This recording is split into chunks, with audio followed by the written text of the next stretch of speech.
Alright guys, what I got in this bucket is something that will help my system out.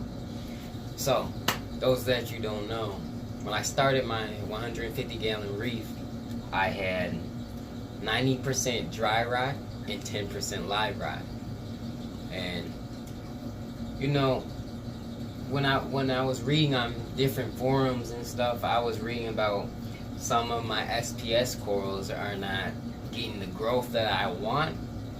They're still kind of the same size when I started out with. It's still like growing just a little slightly. So I was reading about some SPS corals thrive on just more live rock. So I'm gonna show you guys I'm gonna show you guys this live rock that I bought. Alright guys, I get a couple pieces out for you. Check it out. Live rock, beneficial bacteria that I would think will help my system thrive more.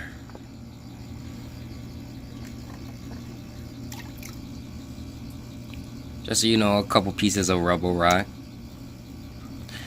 and I will be putting it in the sump, curing it.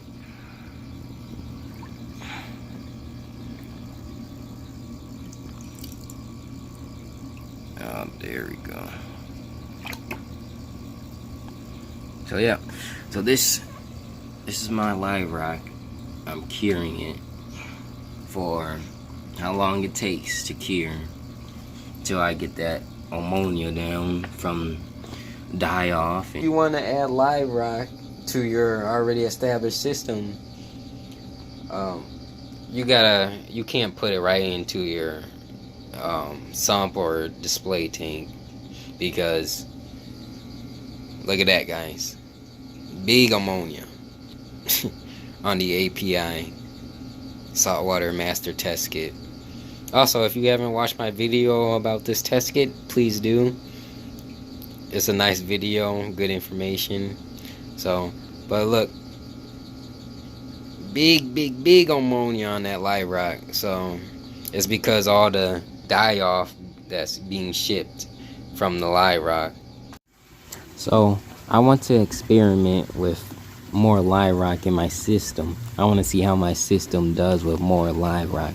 So I'm gonna start documenting how am I getting more growth, or is it still the same. So this will be a good little experiment that I would like to try. You can see some of my corals, what they look like now. So I want to really see how this will take off.